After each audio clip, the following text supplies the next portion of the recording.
नमस्कार, मैं हूं शुभम शंकधार। अमर उजाला बोनस में आपका स्वागत है। हाजिर हूं आपका अपना शो लेकर, बोनस पॉइंट। जी हां, बोनस पॉइंट के इस सफर में मेरे हमसफर होंगे द बोनस के एडिटर अंशुमान तिवारी जी। सर, बहुत स्वागत है आपका। धन्यवाद। मैं अंशुमान जी से बात शुरू करूं, शो के बारे में आपको बताऊं, लेकिन उससे पहले मैं आपसे कुछ कहना चाहता हूं। करीब 5 महीने के अंतराल के बाद एक बार फिर आपसे मुखातिब हूं। इन 5 महीनों में आपका स्नेह, नाराजगी, उल्हानाएं, अधिकार से दिए गए निर्देश, मैंने सब कुछ महसूस किया। मैं कहीं गया नहीं था, बस नए हौसलों के साथ लौटने की तैयारी कर रहा था। अमर उजाला प्रबंधन का शुक्रिया कि हमें ये मंच दिया जहां एक बार फिर हम पैसे की दुनिया को समझने में, समझाने में ऐसे संकल्प ले पाएं जिससे हमारा ये परिवार और फल फूल सके। सर, तैयार हैं हम? बोनस पॉइंट पर आपका स्वागत है। उल्हाने, उपालंब, निर्देश, डांट, फटकार, क्या कुछ नहीं पिछले 2 महीने में मेरे ट्विटर हैंडल पर और सब जगह सुनने को मिला। इशाक अतहर सिद्दीकी का एक शेर है जो मुझे याद आता है, जहाँ से मैं बात शुरू करूँ अपनी, कि अभी रुके भी न थे पड़ाव की खातिर, अभी रुके भी न थे पड़ाव की खातिर, नया सफ़र नई रफ्तार से निकल आया। और राजेश रेड्डी का शेर इसी बहर में दूसरा जो मुझे अच्छा लगता है कि दुआ सलाम से आगे जो थोड़ी बात बढ़ी। जो लोग मुझे लगातार लिख रहे थे, फ़ोन कर रहे थे, पूछ रहे थे, ये सब उनके लिए कि दुआ सलाम से आगे जो थोड़ी बात बढ़ी, जो उसका दुख था वही मेरा दुख निकल आया। बोनस पॉइंट में आप सबका स्वागत है। हम नए तरीके से, नए ढंग से और कुछ और बेहतर ढंग से आपको अर्थव्यवस्था, आपकी जेब, आपकी ज़िंदगी से जुड़ी घटनाओं, चर्चाओं, आंकड़ों के बारे में रोज़ परिचित कराएंगे।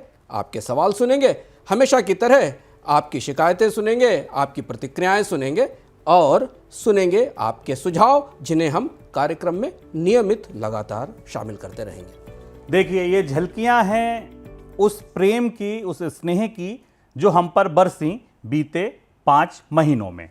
और अब समय आ गया है, दम साध कर बैठिए, क्योंकि अब समय आ गया है आपकी अमानत आपको सौंपने का, शुरू करने का बोनस पॉइंट। इस शो को रोजाना शाम को 7 बजे मैं अंशुमान जी के साथ आपके पास लेकर आऊंगा। इस शो में क्या खास होगा, ये शो कैसे पहले से बेहतर आपका अनुभव करेगा, कैसे आपकी सोच को पहले से ज़्यादा समृद्ध करेगा, ये मैं आपको बताता हूं। तो बोनस पॉइंट के शो में दरअसल अब खबरें नहीं बल्कि थीम हुआ करेगी। मतलब कि जैसे आप ऐसे समझिए कि बोनस पॉइंट ग्लोबल, जब थीम हम बात करेंगे तो ग्लोबल में चाहे खबर घोर पश्चिम से आए, अमेरिका यूरोप से आए, या सुदूर ईस्ट से आए, जापान चाइना से आए, सऊदी अरब से आए, आपको बोनस ग्लोबल में सब कुछ मिलेगा। जब हम बात करेंगे बोनस में शेयर बाजार की, तो आपको बाजार से जुड़ी हर खबर यहां मिल जाएगी। तो इसको ऐसे समझिए कि अगर आपने बोनस पॉइंट का एक चंक निकाल लिया, बोनस ग्लोबल, तो आपकी खुराक पूरी हो जाएगी अगर आप जानना चाहते हैं दुनिया की सारी बड़ी खबरों को, और केवल खबरों को नहीं, उस विश्लेषण को। नया अंदाज, नया तेवर, नया नजरिया, लेकिन बात वही पुरानी, वही पैसों की, अर्थशास्त्र की जो बातें हैं उनको, उनकी गुत्थी सुलझाने की, सरल भाषा में उसे सुपाच्य बनाने की। हम ये संकल्प लेते हैं इस शो के साथ कि ये फिर कोशिश करेंगे कि अर्थशास्त्र अभिजात्य का नहीं है, आम इंसान का भी है, आपका भी है, हमारा भी है। और इस बार गारंटी बोनस की है। इस बार गारंटी है आपके पैसे पर, आपकी निवेश पर, आपकी बचत पर और ज़्यादा बेहतर बोनस दिलाने की। तो चलिए अब बिना देरी के शुरू करते हैं आज का शो। सबसे पहले जानिए आज के शो में खास क्या है। शुरुआत करेंगे सट्टेबाज निवेश गुरुओं पर सेबी का चाबुक। कुछ लोग लिखाई पढ़ाई के नाम पर करा रहे थे शेयर बाजार में ट्रेडिंग। सेबी की नजरें हुई टेढ़ी, सेबी ने नजरें तरेरी। क्या पूरा मामला है, समझेंगे, क्या असर होगा। बाजार से ही एक और खबर है जिसको आपको जान लेना जरूरी है कि मोतीलाल ओसवाल पर सेबी ने जुर्माना लगाया। क्यों लगाया, ये जानेंगे। आगे बढ़ेंगे, जब हम दूसरी तरफ बढ़ेंगे तो पहुंचेंगे सर्राफा बाजार में। देखिए आज बोनस पॉइंट किस मौके पर शुरू हो रहा है, जब एमसीएक्स पर सोना अपने सर्वोच्च स्तर पर है। कई दिनों से गिर रहा शेयर बाजार बीते 3 दिनों से लग रहा है जैसे उसे ऑक्सीजन मिल गई। ऐसा लग रहा है कि बाजार चारों तरफ गुलजार है और ये ठीक बजट से पहले की पूर्व संध्या है। तो इस शो को शुरू करने का इससे बेहतर समय नहीं हो सकता। तो सोने पर हम चर्चा करेंगे कि क्यों सोने की चमक अच्छी है, क्यों सोने की चमक बुरी है। बुरी इसलिए है क्योंकि यह बजट की बड़ी फांस है। क्या इसके मायने हैं, क्यों बाजार इतना ऊपर होने के बाद भी सोने का अभी और चमकेगा, ऐसी उम्मीदें आ रही हैं। फिर चलेंगे सीधे अमेरिका। अमेरिका चलना इसलिए जरूरी है क्योंकि वहां बड़ा उलटफेर हो रहा है। नए राष्ट्रपति डोनाल्ड ट्रंप की ताजपोशी हुई है और उसके बाद से हर दिन कोई नई खबर, कोई नया इरादा वो जाहिर कर रहे हैं। ट्रंप का इरादा नुकसान कितना ज्यादा, आज इसकी चर्चा करेंगे। आपको समअप कर देंगे सब कुछ, ट्रंप के क्या इरादे हैं, भारत कैसे उनसे होने वाले असर को सीमित कर सकता है।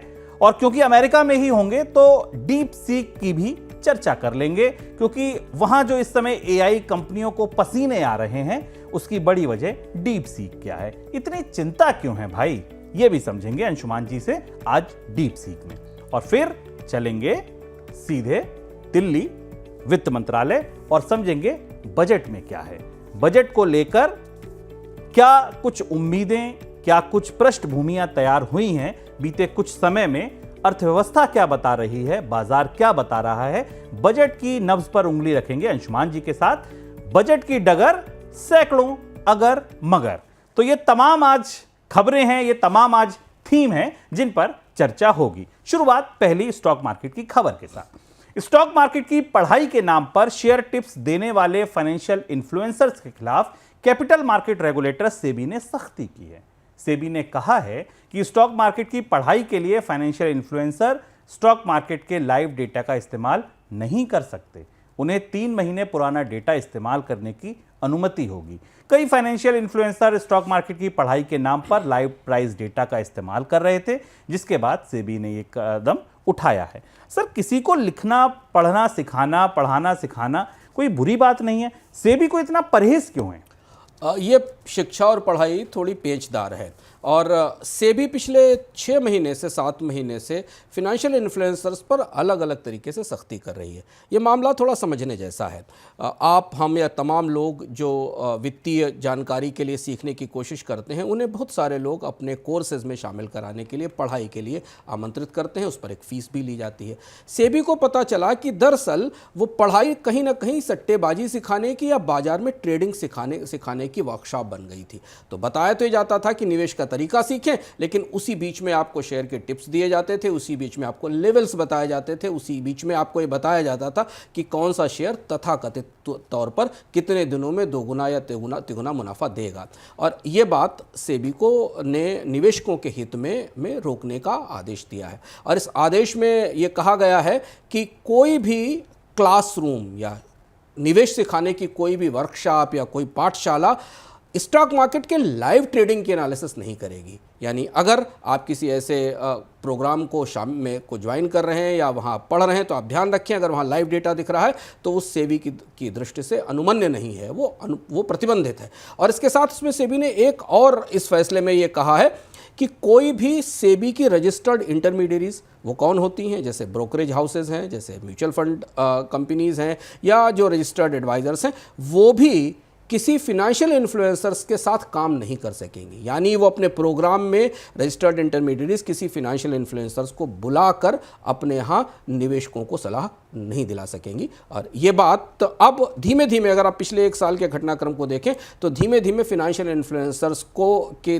तरफ से फैलाई जा रही जानकारियाँ, रायचंदों की तरफ से दी जा रही सलाहें जो अंततः लोगों को नुकसान की तरफ पहुंचाती हैं, उन पर सेबी ने अपने नियमों का पूरा शिकंजा अब कस दिया है। तो बिल्कुल ठीक है, पढ़ा रहे हैं तो फिर पढ़ाइए, और अगर ट्रेडिंग सिखा रहे हैं तो सीधी सी बात है कि जो अहर्ताएं हैं उनको हासिल कीजिए और उसके बाद जो चाहें वो करें। आप सेबी उसके लिए भी आपको अनुमति देता है, लेकिन हाँ, पढ़ाई के नाम पर कुछ ऐसा ना करें। एक और खबर, सेबी ने एक और फैसला लिया। सेबी ने अपने उस फैसले में ब्रोकरेज हाउस मोतीलाल ओसवाल पर 7 लाख रुपए का जुर्माना लगाया। ये जुर्माना उन पर कैश और डेरिवेटिव्स के से जुड़ी कुछ जानकारियां थी, उसमें कुछ गफलत थी और वो जानकारी उन्होंने एक्सचेंज को दी थी। इस मामले में लगाया गया। सेबी ने 1 साल इसकी जांच की थी। अप्रैल 2021 से लेकर जून 2022 के दौरान वही खातों की जांच की गई और उसमें ये गफलत पाई गई थी, जिसके बाद ये फैसला लिया गया कि हम जुर्माना लगाते हैं और 7 लाख का जुर्माना मोतीलाल ओसवाल पर लगाया गया। तो चलिए अब बाजार से सीधे चलते हैं अमेरिका और अमेरिका में बात करते हैं नए राष्ट्रपति डोनाल्ड ट्रंप के फैसलों की। अमेरिका के राष्ट्रपति डोनाल्ड ट्रंप ने दुनिया भर के देशों पर टैरिफ लगाने की जो धमकी दी है, उसकी वजह से पूरी दुनिया में हलचल है। ट्रंप अगर भारत पर टैरिफ की चोट पहुंचाते हैं तो उसका असर भारत पर भी पड़ सकता है। भारत कई तरह के विदेशी कारोबार के लिए अमेरिका पर निर्भर है। भारतीय कंपनियों को आईटी एक्सपोर्ट से जो कमाई होती है, उसमें 80% हिस्सा अमेरिका का है। इसी तरह टेक्सटाइल्स, फार्मा, ऑटो, तमाम एक्सपोर्ट्स का बड़ा हिस्सा भी अमेरिका को जाता है। इन हालात में अगर ट्रंप की तरफ से भारत को टैरिफ की चोट पहुंचाई जाती है तो इन सभी सेक्टर्स पर इसका नकारात्मक असर बिल्कुल पड़ेगा। तो सर, सबसे पहले तो यही समझना चाहेंगे कि ट्रंप के फैसलों का भारत पर सीधा असर क्या होगा, अगर आंकड़ों में हम समझना चाहें। यहां हम आपको ले चलते हैं बोनस पॉइंट की खास पेशकश की तरफ, जिसका नाम है डेटा पॉइंट। डेटा पॉइंट में हम आपको यह बताने की कोशिश करेंगे कि कोई बड़ी खबर या कोई बड़ा फैसला जो आपके आसपास घट रहा है, उसे आंकड़ों के जरिए गहराई से कैसे समझें। और इसलिए इस स्क्रीन पर अपनी निगाह जमाइए। सारे फैसले, सारी खबरें, सारी घोषणाएं डोनाल्ड ट्रंप की तरफ से जो आ चुकी हैं, उनका जो फलित है वो रोजगार है भारत में, और उसे हमें समझना जरूरी है। हमारे पास जो आंकड़े हैं और जिनको समझने की कोशिश कर रहे हैं, उन आंकड़ों के हिसाब से भारत में करीब 1.2 मिलियन जॉब्स, लगभग 12 लाख नौकरियां सीधे ट्रंप के फैसलों से प्रभावित होंगी। कैसे प्रभावित होंगी, ये इसका आंकड़ा आपकी स्क्रीन पर है। हम थोड़ा और भीतर से समझने की कोशिश करते हैं। यह भी उद्योग से बात करके हमें पता चला कि जो मौजूदा पोजीशंस है या भविष्य में जो होने वाली हायरिंग है, नौकरियां हैं, उनमें 15 से 20% की कमी आएगी अगले 12 से 18 महीनों में। और इसकी वजह यह है कि भारत के 3 महत्वपूर्ण सेक्टर ट्रंप के फैसलों से सीधे प्रभावित होने वाले हैं। और आप विश्वास नहीं करेंगे कि इस बार जब बजट की तैयारी वित्त मंत्रालय में चल रही है, तो वित्त मंत्रालय और वाणिज्य मंत्रालय के अधिकारी अभी ट्रंप के इन संभावित या मौजूदा फैसलों के असर को भारतीय अर्थव्यवस्था में समझने की कोशिश में लगे हैं। बजट में क्या होगा उस पर हम आगे चर्चा करेंगे कि ट्रंप के इन कदमों को रोकने के लिए। लेकिन करीब 5 लाख से ज़्यादा जॉब्स केवल H-1B वीज़ा के जो नए नियम आ रहे हैं, उनके कारण प्रभावित होने वाले हैं। भारत की निर्भरता अमेरिका पर 3 महत्वपूर्ण सेक्टर्स को लेकर है। 3 बड़े निर्यात हैं। एक सूचना तकनीक का निर्यात है, दूसरा फार्मास्यूटिकल्स का निर्यात है और तीसरा टेक्सटाइल का निर्यात है। ये 3 प्रमुख क्षेत्र हैं। और आप गौर से देखिए, ये तीनों वो क्षेत्र हैं जहां नौकरियां सबसे ज़्यादा हैं। टेक्सटाइल भारत में सबसे बड़ा हिस्सा है। 3 लाख के आसपास जॉब्स रिस्क में हैं, जोखिम में हैं ट्रंप के फैसलों से। अगर ट्रंप ने भारत के से आयात पर या भारत से होने वाले निर्यात पर दंडात्मक या पेनल ट्रैफिक लगा दिया, करीब 1.5 लाख के आसपास फार्मास्यूटिकल्स नौकरियां खतरे में होंगी और करीब 2 मिलियन के आसपास जॉब्स टेक्सटाइल सेक्टर में वनरेबल होंगे। मैन्युफैक्चरिंग सेक्टर से भी भारत का करीब $14 बिलियन का एक्सपोर्ट है अमेरिका को। ये पूरा का पूरा जो एक्सपोर्ट का बास्केट है और इससे जुड़ी हुई जो नौकरियां हैं, उन पर ट्रंप का असर गहरा पड़ेगा। ये और जानना इस समय ज़रूरी है कि ये बजट पहले से ही रोजगारों की कमी की छाया में बन रहा है। भारत में बेरोजगारी के दर रिकॉर्ड स्तर पर, जिसका असर राजनीतिक रूप से सरकार को पिछले चुनाव में देखना पड़ा। भारत के आर्थिक सलाहकार भी कह रहे हैं कि कंपनियों को ज़्यादा नौकरियां देनी चाहिए।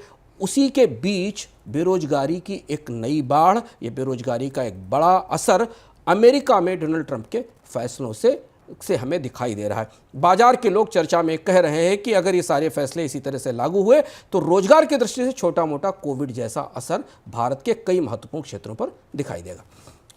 बड़ी चिंता की बात है सर, आपने ये बात कहकर चिंता और बड़ी कर दी कि अगर छोटा मोटा कोविड का असर तमाम सेक्टर्स पर दिखाई देगा, तो आप ये बताइए कि इस असर को सीमित करने के लिए भारत क्या कर सकता है और उस समय भारत क्या कर सकता है जब हम ठीक बजट की चौखट पर खड़े हैं। बजट और ट्रंप बेहद दिलचस्प है। कभी कोई विदेश के किसी राष्ट्रपति के फैसले किसी देश के बजट को और उसकी अर्थव्यवस्था को इतनी गहराई तक प्रभावित कर सकते हैं, इसकी नज़ीर हमें पीछे नहीं मिलती। लेकिन अमेरिका चूंकि दुनिया का सबसे बड़ा बाजार है, दुनिया का सबसे बड़ा पूंजी निर्यातक है, तो इसलिए अमेरिका के फैसले दुनिया की कई अर्थव्यवस्थाओं को और इसमें बड़ी अर्थव्यवस्थाओं में कनाडा, चाइना, मैक्सिको और भारत को प्रभावित कर रहे हैं।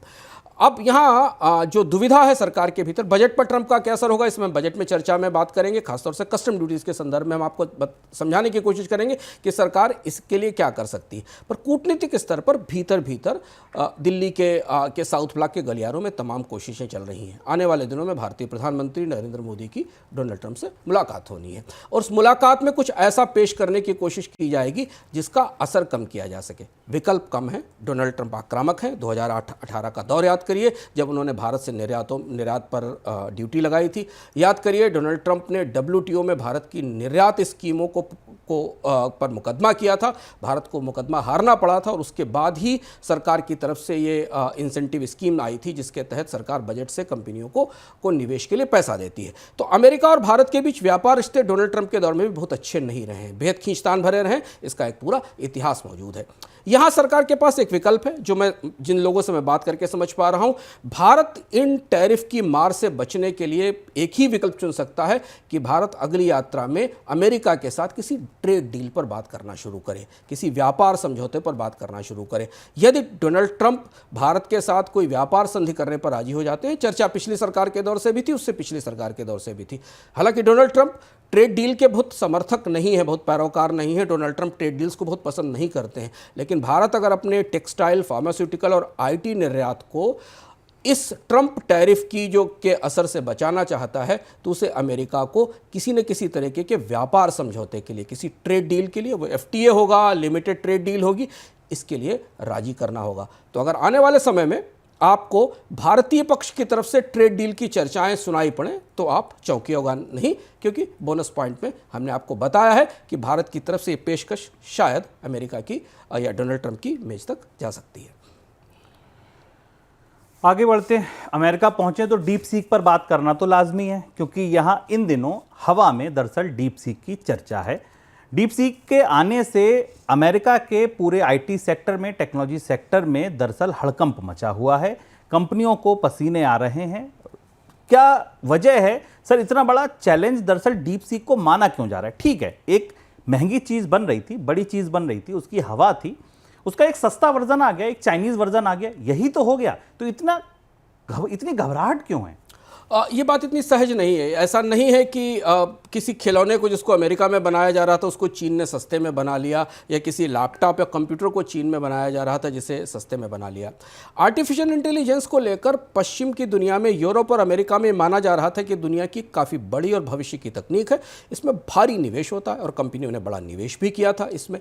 चीन ने अपने स्तर पर डीप सीक को तैयार करके 3-4 बड़े मिथ या 3-4 बड़ी धारणाएं तोड़ दी हैं, जिन धारणाओं पर शेयर बाजार और स्टार्टअप इन्वेस्टिंग का पूरा ढांचा टिका हुआ था। पहली धारणा यह थी कि आर्टिफिशियल इंटेलिजेंस को डेवलप करना बहुत महंगा है, उसमें काफ़ी निवेश होता है, उसका फ़ायदा उठाकर एनवीडिया और बाकी चिप बनाने वाली कंपनियों ने महंगे चिप बनाए थे। दूसरी धारणा यह थी कि इसे बनाने के लिए आपको बहुत सारे स्किल सेट की ज़रूरत है जो शायद अमेरिका और यूरोप से बाहर कहीं नहीं है। और तीसरी धारणा यह थी कि इसे केवल अमेरिका या यूरोप के देश ही ओपन सोर्स के साथ बना सकते हैं। डीप सीक ने ये तीनों चीज़ें तोड़ दी। हालांकि डीप सीक के साथ अपनी समस्याएं हैं, चीन के अपने सेंसरशिप के नियम हैं, डीप सीक को लेकर तमाम तरीके के मजाक भी बाजार में हैं। लेकिन डीप सीक में 2 चीज़ें महत्वपूर्ण हैं जिससे कि पूरा आर्टिफिशियल इंटेलिजेंस और IT का बाजार सहमा हुआ है। पहली चीज़ है इसकी लागत, $5 से $6 मिलियन की लागत में यूनिवर्सिटी के स्टूडेंट्स ने, ग्रेजुएट्स ने मिलकर इस ओपन सोर्स सॉफ्टवेयर को बना दिया है। माना जा रहा है कि इसका जो परफॉर्मेंस मैट्रिक्स है वो चैट जो OpenAI का GPT 4.0 है, गूगल का जेमिनी 2.0 है, फ्लैश, और इनसे करीब 20 से 40 टाइम्स बेहतर है इसका परफॉर्मेंस मैट्रिक्स, ऐसा बाजार को महसूस हो रहा है। और तीसरी बात यह है कि इसके साथ अब दुनिया में सस्ते आर्टिफिशियल इंटेलिजेंस को विकसित करने की संभावनाएं बढ़ गई हैं, जिसका असर हमें उन स्टार्टअप्स के वैल्यूएशन पर दिखाई दे रहा है जिन स्टार्टअप्स ने पहले एआई को महंगा रखते हुए उसमें काफ़ी पूंजी जुटाई थी। कुछ कंपनियों ने, अमेरिका में एक कंपनी की चर्चा भी हुई थी कि कंपनी ने अमेरिका में शायद इसके बाद बैंकरप्सी भी फाइल की है। तो डीप सीक के आने के बाद एआई के बाजार में एशिया की ताकत सामने खड़ी हुई है और इससे बाजार में आने वाले समय में बड़े घटनाक्रम दिखाई देंगे। पर चीन के साथ सिक्योरिटी के इशू हैं, चीन के साथ डेटा की प्राइवेसी के इशू हैं। चीन डीप सीक के साथ उसे कैसे हैंडल करता है, एक चीज़ देखने वाली होगी शुभम। दूसरी बात यह कि डोनाल्ड ट्रंप अभी आर्टिफिशियल इंटेलिजेंस को लेकर अपनी क्या नीति अपनाते हैं और उसका असर चीन पर क्या पड़ेगा, यह भी देखना होगा। और इसलिए आर्टिफिशियल इंटेलिजेंस का जो बाजार, जो कंपनियां इसे स्थिर होता मान रही थी कि एक धीमे धीमे एक दिशा में जा रहा है, जहां इसके प्रयोग, जहां इसके उपयोग अब स्थापित हो रहे हैं, वहां भी एक हलचल, एक अनिश्चितता की स्थिति डीप सीक के आने के बाद बन गई है। अमेरिका आधिकारिक रूप से डीप सीक के बारे में क्या करेगा, इस पर हमारी निगाहें रहेंगी। सर, ये डीप सीक अगर आ गया तो अगर हम सेक्टर के लिहाज से देखें, कौन से सेक्टर्स ऐसे हैं जहां पर इसका सबसे ज्यादा असर दिखाई देगा? सबसे ज़्यादा असर खुद आईटी सेक्टर पर दिखाई देगा, क्योंकि ओपन सोर्स प्लेटफॉर्म है और ये माना जा रहा है कि चीन ने अगर इस सुविधा को बाकी एशिया के देशों को और बाकी डेवलपर्स को उपलब्ध कराया तो सस्ते आर्टिफिशियल इंटेलिजेंस प्रोग्राम बनाने में मदद मिलेगी। उपभोक्ताओं की दृष्टि से देखें, तकनीक उपयोग करने वालों की दृष्टि से देखें तो ये अच्छी खबर है, लेकिन उन वैल्यूएशंस का क्या होगा, उन प्रोजेक्शंस का क्या होगा जो एआई को महंगा बताकर, एआई को बहुत ज़्यादा इन्वेस्टमेंट गजलर बताकर, बहुत ज़्यादा निवेश आकर्षित करने वाला बताकर किए गए थे, और ये वो चिंता बाजार में दिखाई दे रही है। दूसरी चीज़ है कि डीप सीक ने एनवीडिया के सस्ते चिप्स पर इसे बनाया है, तो अब ये भी सवाल उठ रहा है शुभम कि क्या जिस लेवल का परफॉर्मेंस आपको एक आर्टिफिशियल इंटेलिजेंस के लार्ज लैंग्वेज मॉडल के लिए चाहिए, उसके लिए आपको इतने महंगे चिप्स की ज़रूरत है भी क्या? और यही वजह है कि हमको एनवीडिया के शेयरों की पिटाई बाजार में दिखाई दी। चलिए, अब हम आगे बढ़ते हैं अपनी अगली थीम की तरफ, जो है बोनस पॉइंट बजट। ये आज की सबसे बड़ी थीम है। आज इकोनॉमिक सर्वे आ गया है और अब से कुछ ही घंटों के बाद हम भारत की सरकार की ओर से जो वित्त वर्ष 2025-26 का बजट है उसको सुनेंगे। इकोनॉमिक सर्वे पर पहले चर्चा करें तो शुक्रवार को संसद में वित्त वर्ष 2024-25 का इकोनॉमिक सर्वे पेश होने के साथ बजट सत्र की शुरुआत हो गई। इकोनॉमिक सर्वे में सरकार ने अगले वित्त वर्ष 2025-26 के लिए जीडीपी ग्रोथ 6.3% से 6.8% रहने का अनुमान लगाया है। सर्वे में यह भी कहा गया कि मौजूदा वित्त वर्ष यानी कि 2024-25 में जीडीपी ग्रोथ 6.4% रहेगी। सर्वे के मुताबिक वर्ष 2047 तक भारत को अगर विकसित देश बनना है तो सालाना 8% की दर से ग्रोथ हासिल करनी होगी। सर्वे में कहा गया है कि भारत को निर्यात बढ़ाने और विदेशी निवेश आकर्षित करने के लिए प्रयास बढ़ाने होंगे। साथ में वैश्विक चुनौतियों की वजह से महंगाई का खतरा बने रहने की बात भी कही गई है। सर, ये तो मोटी मोटी बात है। अब आप एक उंगली वहां रखिए इकोनॉमिक सर्वे में जो आपके हिसाब से सबसे अहम बात है। शुभम, आर्थिक सर्वेक्षण या आरबीआई की मौद्रिक पॉलिसी, इन सब की भाषा, इनके शब्द बेहद महत्वपूर्ण होते हैं, क्योंकि बाजार शब्दों के बीच में, पंक्तियों के मध्य पढ़ने की बात पढ़ता है। इकोनॉमिक सर्वे आने के बाद मैंने उसे पूरी तरह पढ़कर समझने की कोशिश की तो मुझे वो गालिब का शेर याद आया कि बेखुदी बेसबब नहीं गालिब, कुछ तो है जिसकी पर्दादारी है।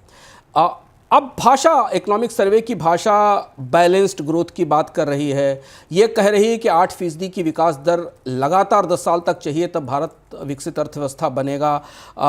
हेडविंड्स जैसे शब्द इस्तेमाल हो रहे हैं, कई सारे रिस्क, जियोपॉलिटिकल ग्रोथ के रिस्क दिख रहे हैं, महंगाई को लेकर या भारत में निवेश को लेकर तमाम चुनौतियों का जिक्र है। और उसके बीच इकोनॉमिक सर्वे ने जो अगले साल के लिए आर्थिक विकास दर घोषित की वो 4 साल की न्यूनतम विकास दर है, और पिछली तिमाही का आंकड़ा आपके पास है जिसमें भारत की आर्थिक विकास दर में तेज गिरावट आई थी। इस सर्वे के आने के बाद अब दुनिया भर की तमाम एजेंसियां भारतीय आर्थिक विकास दर के आंकड़े को लेकर, अगले साल के आंकड़े को लेकर संशोधन करेंगी, और हम नियमित उन्हें सुनने के लिए, जानने के लिए हमें तैयार रहना चाहिए। ये सर्वे कई तरीके की फॉल्ट लाइन और दरारें बताता है। हम जहाँ हाथ रखने जा रहे हैं उससे पहले एक दिलचस्प बात इस सर्वे में दिखाई दी। इस सर्वे का जो चैप्टर, जिस चैप्टर से हमें, जो पहला चैप्टर है state of the economy getting back into fast lane, इस चैप्टर के पहले पैराग्राफ, तीसरे पैराग्राफ में एक बात कही गई है जो मुझे लगता है लगभग ये हम घूमकर वैसी ही बात सर्वे ने कहना शुरू कर दिया जो हम 2014 में सुनते रहे थे। क्या कहा गया?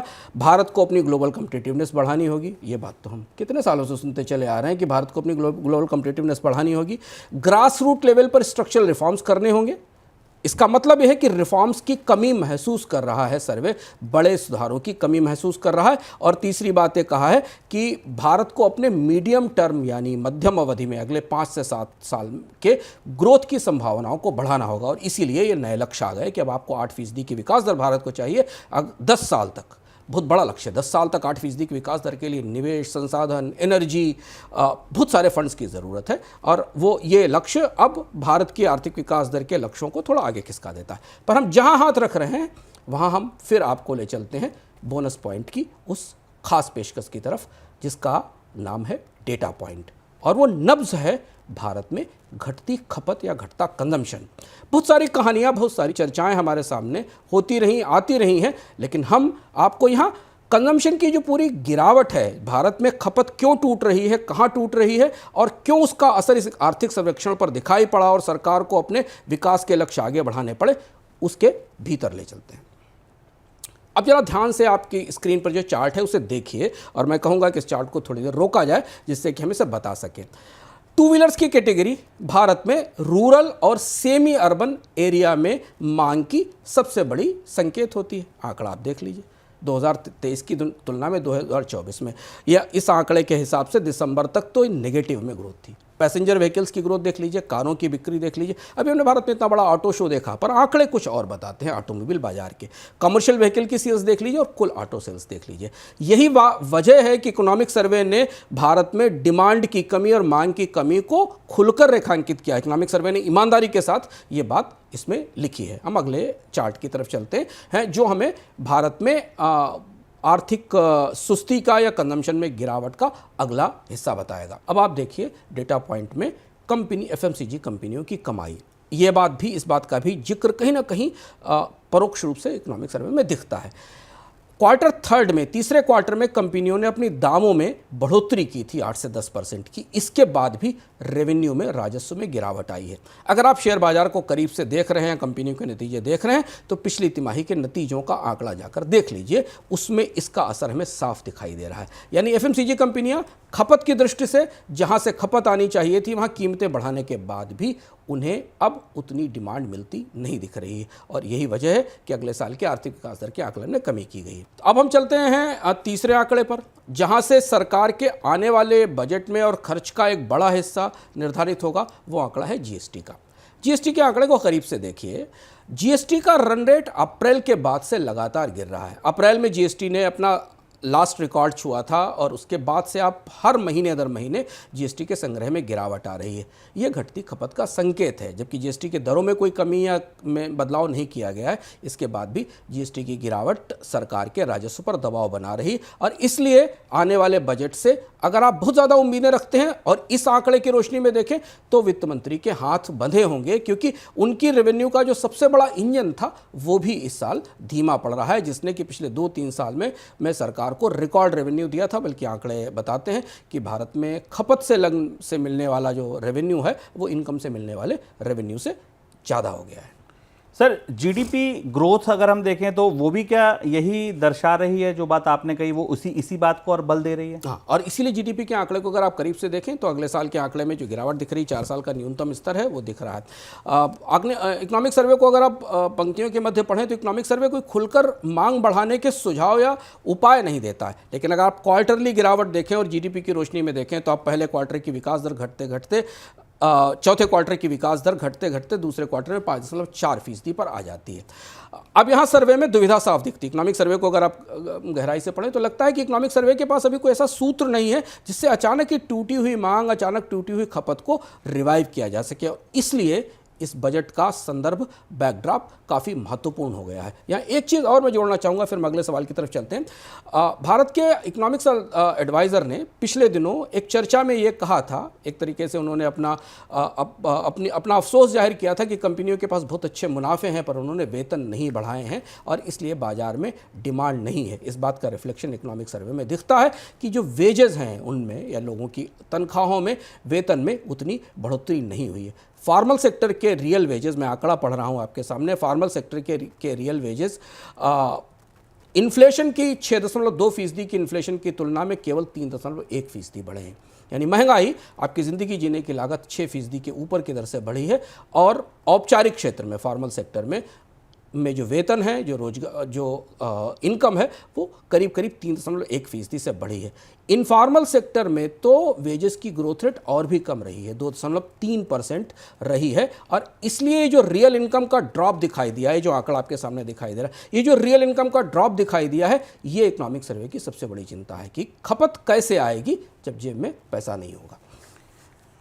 तो ये जो बुनियाद है, ये जो पृष्ठभूमि है, ये दरअसल उस बजट की है जो कल संसद में पेश होगा। शनिवार को संसद में वित्त वर्ष 2025-26 के लिए बजट पेश होगा। माना जा रहा है इस बार का बजट सरकार के लिए सबसे मुश्किल बजट हो सकता है, क्योंकि ये बजट ऐसे समय में आ रहा है जब देश की जीडीपी ग्रोथ 7 तिमाही के निचले स्तर पर है। महंगाई दर कम होने का नाम नहीं ले रही है। अमेरिका में ट्रंप की वापसी से टैरिफ का खतरा बढ़ गया है। कंपनियों के तिमाही नतीजों में ग्रोथ नहीं दिख रही है और रोजगार बढ़ाने को लेकर सरकार पर दबाव बढ़ गया है। अब ये सारी बातें सुनकर अंशुमान जी ने जो आंकड़े आपको डेटा पॉइंट के रास्ते दिखाए, वो आप रख लीजिए और डॉट से डॉट मिलाते जाइए और आपको ये समझ आ जाएगा कि जब वित्त मंत्रालय के अधिकारी इस बार बजट लिखने बैठे तो कौन से आंकड़े दरअसल उनकी टेबल पर रखे थे। सर, अब सीधा सवाल ये है कि किस पृष्ठभूमि पर आ रहा है, किस बैकड्रॉप में आ रहा है, समझ आ गया। कंजम्पशन बुरी तरह टूटा हुआ है, गांव से लेकर शहर तक का, ये समझ आ गया।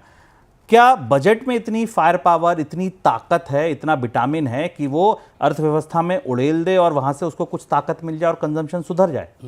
यही इसी सवाल को शेयर बाजार बहुत करीब से देखना चाहता है। अब इसे भी हम कुछ संदर्भों में देखते हैं। चुनाव से पहले सरकार ने अपना खर्च खासा बढ़ा दिया था, कैपेक्स बढ़ा हुआ था और चुनाव से पहले उस कैपेक्स का असर हमें बजट पर दिखाई दिया। चुनाव के साल में सरकार के पूंजी खर्च में कमी आई। किसी भी परिस्थिति में ये बात स्थापित सच है अर्थव्यवस्था का कि प्राइवेट सेक्टर के इन्वेस्टमेंट को सरकार का निवेश रिप्लेस नहीं कर सकता। आप वो झुंझलाहट भरे बयान वित्त मंत्री के याद कीजिए पिछले 1-2 साल के अलग अलग औद्योगिक फोरम के मंचों पर, जहां वो एक कह रही थी कि अब तो निवेश करे, प्राइवेट सेक्टर को अब तो निवेश करना चाहिए। टैक्स में रिकॉर्ड रियायतें दी गई हैं, सारी सुविधाएं दी गई हैं, लेकिन उसके बाद भी निजी क्षेत्र निवेश नहीं कर रहा है। निजी क्षेत्र का कहना है कि आप हमारी बैलेंस शीट देख लीजिए, हमारे पास तो सेल्स ही नहीं है। हमने आपको दिखाया कि सेल्स के वॉल्यूम्स में गिरावट आ रही है और इसलिए ये पूरी जो निवेश की गाड़ी है वो कहीं ऐसी जगह जाकर फंस गई पिछले 1 साल के भीतर और इसलिए हमने ग्रोथ में तेज गिरावट देखी। वित्त मंत्री के पास सीमित संभावनाएं हैं। खपत घटने का सबसे बड़ा असर, प्रत्यक्ष असर कंपनियों की कमाई पर तो होता ही है, लेकिन कंपनियों के पास तो फिर भी कुशन होता है, सरकार की कमाई पर सबसे ज़्यादा होता है। इसलिए जीएसटी का आंकड़ा याद करिए। गिरते जीएसटी के बीच वित्त मंत्री कितना खर्च बढ़ा सकेंगी आने वाले समय में। दूसरा पहलू याद रखिए कि सरकार का कर्ज रिकॉर्ड स्तर पर है, 80% के आसपास है और वो भी सरकार ने पिछले 2 साल में जो कर्ज लिया है वो ऊंची ब्याज दर पर है उसका कर्ज, क्योंकि हम भारत एक हाई इंटरेस्ट रेट की ग्रोथ के दौर में चल रहा है, उस स्थिति में लिया है। तो ऐसी स्थिति में वित्त मंत्री ये जो टूटती डिमांड है जो इस स्तर तक गिर चुकी है, उसे पंप प्राइम करने के लिए, इसको कि जॉन मेनार्ड केन्ज की भाषा में कहते हैं कि आप उसे पंप प्राइम करने के लिए, वो करने की जगह बजट में उपलब्ध नहीं होगी। इस बात की संभावना है कि कुछ एक सेक्टर्स के लिए लोकेशन बढ़ाए जाएंगे, क्योंकि जुलाई में बजट आ ही चुका था और उसका खर्च अभी इस्तेमाल हो रहा है। तो लेकिन वित्त मंत्री ये डिमांड का स्लोडाउन बजट से उठाकर ला पाएंगी, इतनी हैवी लिफ्टिंग कर पाएंगी, संभावना कम है। और आमतौर पर जब डिमांड इस तरह से गिरती है तो उसके लिए बजट के पास उसे उबारने के बहुत साधन नहीं होते। इसलिए इकोनॉमिक सर्वे ने एक विशफुल थिंकिंग के साथ, एक अच्छी उम्मीद के साथ कि चीज़ें बेहतर होंगी, कोई सीधा सलाह या कोई सीधा उपाय बजट के लिए सिफारिश के तौर पर सामने नहीं रखा है। अंशुमान जी की बात सुनकर ऐसा लग रहा है कि बजट से वित्त मंत्री अर्थव्यवस्था की टोपी सिल सकती हैं, टेंट नहीं, छोटा मोटा कर सकती हैं, 1-2 सेक्टर देख सकती हैं, बहुत बड़ा असर नहीं दिखेगा। सर, अब दूसरे घर में चलते हैं, वो है टैक्स का घर। टैक्स, दो बड़े टैक्स हैं, इनकम टैक्स और जीएसटी। कॉर्पोरेट टैक्स मान लीजिए तो कंपनियों के मुनाफे जब गिरेंगे तो भैया टैक्स भी कमी होगा। इनकम टैक्स और जीएसटी, ये दो मोर्चों पे अगर आप देखें तो क्या दुविधाएं इस समय वित्त मंत्री के सामने हैं? और ये सबसे दिलचस्प और सबसे रोमांचक है। और अब ये बेहद दिलचस्प रोमांचक स्थिति में भारत की पूरी टैक्स सिस्टम एक बेहद रोमांचक परिस्थिति में पहुंच गया। और इस हिसाब से मैं कह रहा हूं कि ये बजट पिछले कई सालों की तुलना में सबसे एक्सेप्शनल, सबसे अजीब सी परिस्थितियों में बनने वाला बजट है। अब आप सोचिए, अगर आप वित्त मंत्री हों और आपके सामने इनकम टैक्स में रियायत देने की मांग रखी हो, मिडिल क्लास आपसे मदद मांग रहा हो, आपको दिख रहा हो कि कंजम्पशन में गिरावट है, आप रियायत दीजिए, लेकिन आप तो नीतिगत तौर पर यह फैसला कर चुके हैं कि सेविंग्स के लिए कोई प्रोत्साहन नहीं दिए जाएंगे, तो आप वित्त मंत्री के तौर पर क्या करेंगे? तो पहली दुविधा यह है कि चूंकि इनकम टैक्स की पुरानी रिजीम को सरकार डिस्कार्ड भी करती जा रही है और नई रिजीम को डिफॉल्ट के तौर पर स्थापित कर दिया गया, और यह भी कहा गया वित्त मंत्रालय की तरफ से संसद में कि करीब करीब 72%, 72% करदाता नई स्कीम में आ गए हैं। नई स्कीम में जहां बचतों पर कोई रियायत नहीं मिलती, टैक्स की दरें कम हैं। और अगर वित्त मंत्री को वापस उसी स्कीम में, जो नई स्कीम है उसमें ज़्यादा लोगों को जोड़ना है, तो शायद इस बार उन्हें पुरानी स्कीम का सनसेट घोषित करना पड़ सकता है। और इस बात की संभावना है कि शायद पुरानी जो सेविंग्स वाली स्कीम है उसकी एक अंतिम तारीख की, कब तक ये लागू रहेगी, ये तारीख घोषित की जा सकती है। पिछले साल स्टैंडर्ड डिडक्शन में बदलाव किया गया था। भारत में इनकम टैक्स पेयर्स का बेस छोटा, 3-4 करोड़ लोगों का बेस है। वित्त मंत्री की दुविधा यहाँ ये है कि जब जीएसटी का कलेक्शन गिर रहा है, ऐसी स्थिति में इनकम टैक्स में कोई बड़ी रियायत दी जाए जो कि मध्य वर्ग को सीधे इन्फ्लुएंस करे, इसकी संभावना कम है, क्योंकि बेस छोटा है, और दूसरा ये कि जीएसटी के रेवेन्यू में गिरावट आ रही है। एक और चीज़ यहाँ ध्यान रखना ज़रूरी, जो दुविधा खुद सरकार के मेज पर अभी दिल्ली चुनाव से पहले आई, सरकार ने पे कमीशन की घोषणा कर दी। पे कमीशन का एक अपना बजट होगा जिसका आवंटन करना होगा, जिसका खर्च सरकार को बजट में लाना होगा और राज्य सरकारों को भी लाना होगा। ऐसी परिस्थिति में जब आप तनख्वाहें बढ़ाने जा रहे हो सरकारी कर्मचारियों की, तब इनकम टैक्स में रियायत देने की गुंजाइश और भी कम हो जाती है। इसलिए हम इनकम टैक्स के में रियायत की संभावना है बजट से पहले दिखाई देती, पर जो पजल है, जो अलग अलग तरीके की बिसात बिछी हुई है, उस बिसात में बहुत स्पेस नहीं दिख रहा है कि वित्त मंत्री कोई बहुत बड़ा बदलाव करें, और अगर करती हैं तो बहुत अच्छा, इसका स्वागत है। इस बात की संभावना शायद जरूर है शुभम, कि वित्त मंत्री इस बात का ऐलान करेंगी कि इनकम टैक्स के नए एक्ट की तैयारी चल रही है और उसे आगे लाया जाएगा। तो दो चीज़ों पर निगाह रखिएगा कल बजट सुनते समय, कि क्या पुरानी स्कीम का सनसेट आ रहा है, ओल्ड स्कीम टैक्स रिजीम को खत्म करने की घोषणा की जा रही है, और दूसरा ये ध्यान रखिएगा कि क्या वित्त मंत्री ऊपर के स्तर से टैक्स की दर कम करेंगी अगर रियायत देंगी, या नीचे के स्तर से छूट की सीमा बढ़ाएंगी, क्योंकि दोनों के अपने अपने फलित हैं। वित्त मंत्रालय के पास तमाम आंकड़े इस बात के उपलब्ध हैं कि जब भी इनकम टैक्स में इस तरीके की कोई रियायतें दी जाती हैं तो उसका फायदा दरअसल उच्च आय वर्ग के लोगों को ज़्यादा होता है।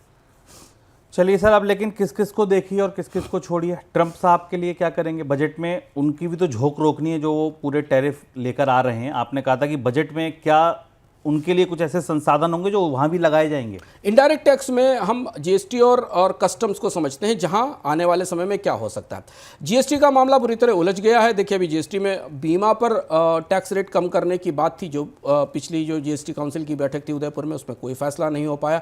अब जीएसटी में जब गिरावट चल रही है, स्पष्ट रूप से मांग और अर्थव्यवस्था में गिरावट के साथ जीएसटी का कलेक्शन गिर रहा है, तो वित्त मंत्री कोई बहुत बड़ी रियायत देने की परिस्थिति में नहीं होंगी। जीएसटी का फैसला बजट के बाहर होता है, पर जीएसटी का नुकसान फायदा बजट में दिखता है, उसका रेवेन्यू बजट में दिखता है। वित्त मंत्री इसे प्रोटेक्ट करने की कोशिश करेंगे और जीएसटी का मामला अभी जीएसटी काउंसिल के पास ही रहेगा। कस्टम ड्यूटी में ट्रंप का इफेक्ट हमें नजर आ सकता है। ऐसा लग रहा है कि ट्रंप के जो तेवर हैं उन्हें थोड़ा नरम करने के लिए, या उन्हें एक पॉजिटिव संकेत या सकारात्मक संकेत देने के लिए वित्त मंत्री इस बजट में कुछ खास चीज़ों पर कस्टम ड्यूटी में रियायत दे सकती हैं। वो रियायत एक तरह का ग्रीन सिग्नल या एक तरीके का दोस्ती का हाथ होगा, जो अमेरिका तक बढ़ाया जाएगा कि हम अपने टैरिफ को कम कर रहे हैं। क्योंकि आपको याद होगा, डोनाल्ड ट्रंप भारत के ऊंचे टैरिफ को या ऊंची कस्टम ड्यूटी को बार बार निशाना भी बना चुके हैं और उसकी आलोचना भी कर चुके हैं। अगर ऐसा होता है तो इम्पोर्टेड टैरिफ को या कुछ चीज़ों के इंपोर्ट को सस्ता करने में मदद मिलेगी, जो परोक्ष रूप से किन उत्पादों पर होता है, कौन सी टैरिफ लाइंस पे होता है, ये शायद हमें कल पता चलेगा। अगर ऐसा होता है तो इसका असर हमें कुछ ना कुछ कीमतों पर कहीं ना कहीं दिखाई देगा। लेकिन यहाँ एक बड़ा एक्सेप्शन है, ध्यान रखिएगा। रुपए की गिरावट रिकॉर्ड लेवल तक है। आज भी रुपए ने अपना सबसे निचला स्तर छुआ है। तो वित्त मंत्रालय की बड़ी चुनौती ये है कि कस्टम ड्यूटी कम करने के बाद रुपए में गिरावट का भी जो असर इंपोर्ट की लागत बढ़ने के तौर पर आता है, उसे कैसे मैनेज किया जाए। दो चीजें हैं जहां पर जो बजट में चिंता की बातें, एक का जिक्र अंशुमान जी ने किया, वो है रुपया, और दूसरा है सोना। हम इस पर भी चर्चा करते हैं, लेकिन सर उससे पहले अगर ये सारी चीजें जो आपने बताई, एक तरफ हम टैक्स रख लें, एक तरफ कंजम्पशन रख लें, एक तरफ ट्रम्प साहब के जो टैरिफ आ रहे हैं उनसे बचाव के लिए अपनी एक शील्ड तैयार करें, तो कैसी आपको बजट की तस्वीर उभरती बनती दिखती है? कैसा बजट हम कल सुन सकते हैं? बजट को एक्सेप्शनल होना चाहिए। अगर आप इकोनॉमिक सर्वे पढ़ें तो ये बजट मुझे लग रहा है मोदी सरकार के पिछले 10 सालों में सबसे बहुआयामी चुनौतियों वाला बजट है। एक तो पुराने रिफॉर्म्स का असर खत्म हो रहा है, क्योंकि 10 साल से पहले किए गए रिफॉर्म्स का मोमेंटम, उसकी गति खत्म हो रही है, इसलिए सर्वे ये कह रहा है कि नए रिफॉर्म्स की ज़रूरत है। दूसरी चीज़ ये है कि पहली बार हम ऐसा देख रहे हैं जब डोमेस्टिक और एक्सटर्नल दोनों सेक्टर्स पर भारत के लिए चैलेंज है। घरेलू स्तर पर खपत गिर रही है और अंतर्राष्ट्रीय स्तर पर व्यापार में क्या झेलना पड़ेगा आने वाले समय में, कितनी ड्यूटी लगेगी, क्या टैरिफ आएगा, उस टैरिफ को रिटेलिएट करने वाले देश क्या करेंगे, उनका असर भारत के निर्यात पर क्या पड़ेगा, इस मामले में स्थिति स्पष्ट नहीं है। तो ग्लोबल सेक्टर में भी, अंतर्राष्ट्रीय स्तर पर भी चुनौतियां हैं। और इसके अलावा घरेलू स्तर पर जो जिस बात का जिक्र इकोनॉमिक सर्वे में खुलकर नहीं किया गया, पर निवेशकों को यह पता है कि भारतीय कंपनियों की बैलेंस शीट की तबीयत भी बिगड़ रही है पिछली तिमाही के दौरान। तो अगर भारतीय कंपनियों की बैलेंस शीट की तबीयत बिगड़ती है, उनके मुनाफों में कमी आती है, तो उनकी निवेश की संभावनाएं और ज़्यादा सीमित हो जाती है। भविष्य में उसका असर टैक्स कलेक्शन पर भी दिखाई देता है। तो ऐसी स्थिति में इसे बहुत एक्सेप्शनल बजट होना चाहिए, अपवाद बजट होना चाहिए, जो कई सारी समस्याओं और चुनौतियों को एक साथ संभाल सके। चूंकि बजट बनने की प्रक्रिया, सरकार जुलाई में आई, बजट बनने की प्रक्रिया शुरू होने में 2-3 महीने का समय लगा, तो कुछ बहुत रेडिकल वित्त मंत्री अगर करना चाहेंगी तो उन्हें इन चीज़ों को एड्रेस करना होगा। नहीं तो स्कीमें हैं, आवंटन है, सरकार में निरंतरता है, उसमें कंटिन्यूटी है। जो आवंटन सरकार ने अपने वोटान अकाउंट में किए थे, उन्हीं को रिस्टोर करके जुलाई में कर दिया था। और अगर आप माने आवंटनों में, तो महंगाई का जोड़ लीजिए 6 से 7% का हिस्सा, बजट के आकार में 6 से 7% की बढ़ोतरी की जा सकती है। जो सरकार की प्रमुख स्कीम है उन पर फोकस रखा जा सकता है। चलिए अब सर्राफा बाजार में आपको लिए चलते हैं। घरेलू और विदेशी बाजार में गोल्ड का भाव नए रिकॉर्ड ऊंचाई पर पहुंच गया। घरेलू वायदा बाजार यानी कि MCX मल्टी कमोडिटी एक्सचेंज पर भाव 82,450 रुपए प्रति 10 ग्राम की ऊंचाई को छू गया। विदेशी बाजार में कीमतों ने $2860 प्रति ऑन्स की ऊंचाई को छुआ। अमेरिका में नए राष्ट्रपति डोनाल्ड ट्रंप ने दुनिया भर में टैरिफ को लेकर चिंता बढ़ा दी है, जिस वजह से गोल्ड को रफ्तार मिल रही है, निवेश मांग बढ़ गई है। इसके अलावा केंद्रीय बैंकों की गोल्ड खरीद भी लगातार बढ़ रही है। इन दो वजहों से गोल्ड की कीमतों में तेजी बनी हुई है। सर, सोना इस बार के बजट में कितनी प्रमुख चीज है, कितनी खास चीज है कि भाई बजट अगर सुनना है, पढ़ना है, तो ये सोने को भी ध्यान से सुनना पड़ना पड़ेगा?